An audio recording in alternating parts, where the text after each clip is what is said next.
আল্লাহ পাক রব্বুল আলামিন বলেন জাহান্নামের আওয়াজে হাসরের ময়দানটা থরথর করে কেঁপে উঠবেন, হাসরের ময়দানটা থরথর করে কেঁপে উঠবেন, গুনাহগারের মাথাগুলো টকবক করিয়া ফুটতে থাকবেন। নবীরা পর্যন্ত কান্নার আওয়াজ শুধুমাত্র তোমার আমার নবী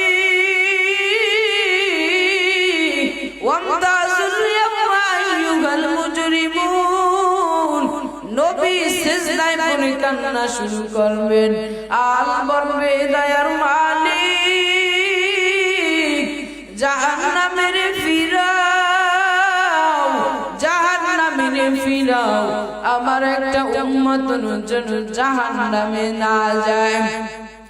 আল্লাহ বলবেন ও নবী আপনি মাথা উঠান, আপনি কাঁদবেন না। বলে আপনি বাছাই করিয়া যাচাই করিয়া এই হাসরের ময়দানে লক্ষ লক্ষ মানুষের ভিতরে আপনার উম্মতদেরকে বাছাই করিয়া চিনিয়া চিনিয়া আপনার উম্মতদেরকে আপনি জান্নাতে যান। আম্মা জান আয়েশা রাদিয়াল্লাহু তাআলা আনহা জিজ্ঞাসা করলেন ও নবী লক্ষ লক্ষ মানুষের মধ্যে আপনি আপনার উম্মতদেরকে কিভাবে চিনবেন? নবীজি ডাক দিয়ে বলে ও আয়েশা এই লক্ষ লক্ষ মানুষের মধ্যে আমার উম্মতগুলোকে আমি চিনবো কিভাবে? ভালো করে শুনো। একটা গরুর পাল, একটা গাভীর পাল, একটা বকরির পাল, একটা বকরির পালের ভিতরে যদি একটা বকরির কপালে যদি সাদা চাঁদের চিহ্ন থাকে ওইটা চিনা বড় কত কঠিন। আম্মা জান আয়েশা রাদিয়াল্লাহু তাআলা আনহা বলেন অনেক অনেক সহজ। আল্লাহ পাক রব্বুল আলামিন বলেন ওই আল্লাহ পাকের দোস্ত মুহাম্মদ সাল্লাল্লাহু আলাইহি ওয়াসাল্লাম বলেন আপনি আমার উম্মতদেরকে যারা পাঁচ বেলার ওযু বানাইয়া নামাজ আদায় করেছে, যারা মসজিদে যাইয়া নামাজ আদায় করেছে, যারা আমার সুন্নাত আদায় করেছে, যারা গায়ের ভিতরে পাঞ্জাবি লাগাইছে, মাথার ভিতরে টুপি লাগাইছে, ওই উম্মতদেরকে আমি কিভাবে চিনবো? বলে লক্ষ লক্ষ মানুষের মধ্যে ওই যারা পাঁচ বেলার ওযু বানাইয়া নামাজ আদায় করছে বলে তাদের অঙ্গগুলো নূরের আলোতে জ্বলতে থাকবে। সুবহানাল্লাহ।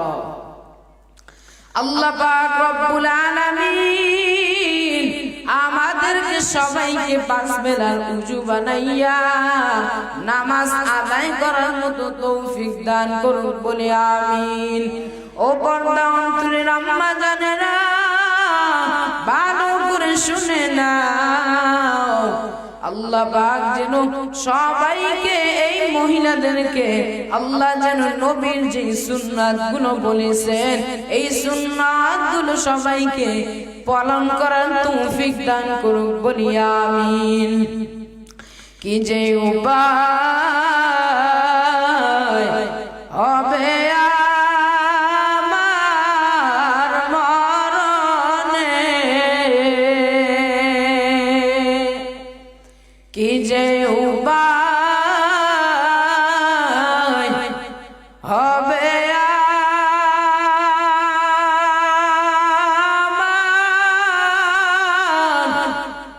মরণে,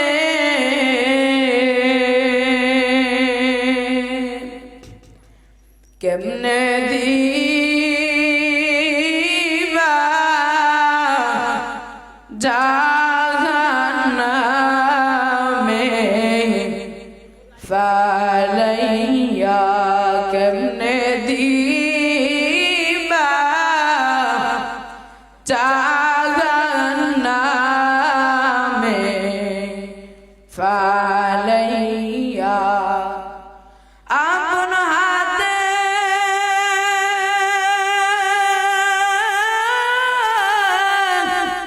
বান্দা তুমি আল্লাহ বানাইয়া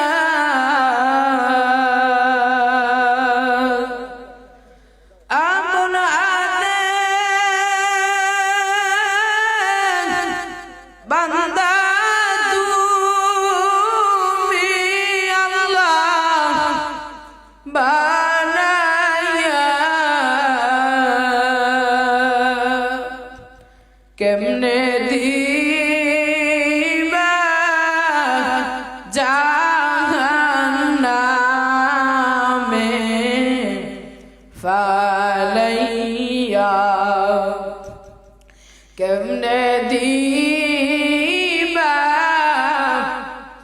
জাহান্নামে ফালাইয়া কি যে উপায় হবে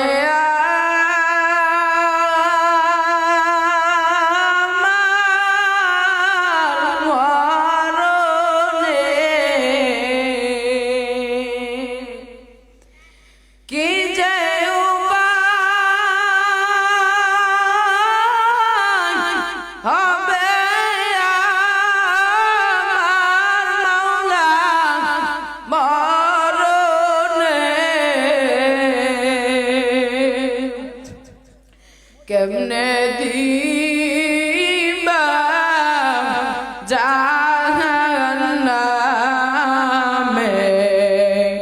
ফালাইয়া কেমনে দিবা জাহান্নামে ফালাইয়া আদর রিয়া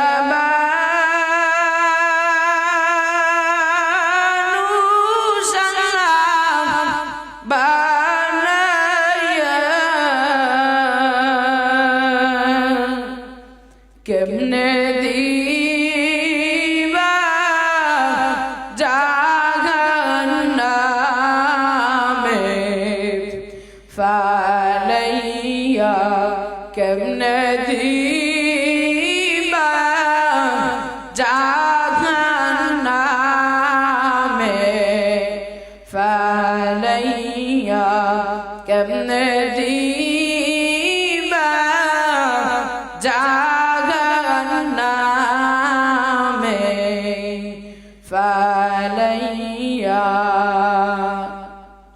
এর নবীর উম্মতের দল আমার নবী উম্মতের জন্য কান্না করতে পারে হাউমাউ করে আমার নবী পর্যন্ত কান্নার আওয়াজ ও বান্দা তুমি কেমন নবীর উম্মত হইলা যেই নবীর সুন্নাতগুলো পালন করতে পারো না গত কয়েকদিন আগে একটা ঘটনা শুনেছি ঢাকার একটা বান্দা কয়েকদিন হিন্দু ছিল হিন্দু হওয়ার পর তিনি মুসলমান হইলেন মুসলমান হওয়ার পর যখন মুসলমান হয়ে যায় আমার দয়ার নবী মায়ার নবী রহমাতুল লিল আলামিন নবী অর্ধ দু জাহানের বাদশা নবী সরকার দু আলম আমার দয়ার নবী মায়ার নবী গোরার পিঠে আসিয়া বলে বাবা আমার কাছে উম্মত আমার কাছে হাতটা দাও যখন হাতটা দিল ওই বান্দা আল্লাহর বান্দা যখন হাতটা ফিরে দেয় আমার দয়ার নবী ডাক দিয়া বলে উম্মত তুমি আমার সাথে করো কালিমা ও বান্দা একটা হিন্দু মুসলমান হইয়া নবীর সাথে দেখা দিতে পারে আমার নবী তাকে নিজে আইসা কালিমা পড়াইছিল গোরার পিঠের ভিতরে আসিয়া কালিমা পড়াইয়া মুসলমান বানাইছে ও বান্দা আমরা কেমন উম্মত হইলাম আমরা কেমন নবীর উম্মত হইলাম যেই দয়ার নবী মায়ার নবীর শানে সারাদিন দুরূদ শরীফ পড়িয়া আমরা কেন নবীর সাথে দেখা দিতে পারি না আমরা কেমন নবীর উম্মত হইলাম আল্লাহ পাক রব্বুল আলামিন আমাদের সবাইকে একবার হলেও ওই নবীর সাথে দয়ার নবী মায়ার নবী ওই রহমাতুল লিল আলামিন নবী অর্ধ দু জাহানের বাদশা নবী দুনিয়ার সমস্ত মানুষের উম্মত নবী আল্লাহ পাক রব্বুল আলামিন যেন ওই নবী নবীকে একবার হলেও দেখার মতো তৌফিক দান করুন, বলি আমিন। সবাই বলি আমিন। আল্লাহ পাক রব্বুল আলামিন আল্লাহ যেন আমাদেরকে বেশি বেশি দুরূদ পড়ার তৌফিক দান করুক, বলি আমিন। আল্লাহ বলেন, যেই বান্দা ঘুমের আগে 300 বার দুরূদ শরীফ পড়বে, তুমি বান্দা পারো না, শুধু পড়ো সাল্লাল্লাহু আলাইহি ওয়াসাল্লাম। আল্লাহ বলে, ওই বান্দা যদি রাতে দুনিয়া থেকে বিদায় হয়ে যায়, আল্লাহ পাক রব্বুল আলামিন বলেন, ওই বান্দাকে আমি আল্লাহ রাব্বুল আলামিন শহীদে মৃত্যু দান করব, বলি সুবহানাল্লাহ। দুইটা পুরস্কার, এক নাম্বার পুরস্কার হলো আল্লাহ শহীদে মৃত্যু দান করবেন। দ্বিতীয় নাম্বার পুরস্কার হলো যদি পরে দুরূদ শরীফ একবার হলো নবীর সাথে মুলাকাত হইতে পারে, সুবহানাল্লাহ।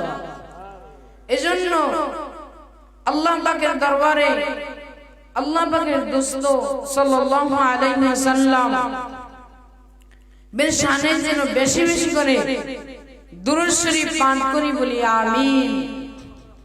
আর আমাদের মাঝে আরো হুজুর আছেন, আরো 3 জন আলেম আছেন।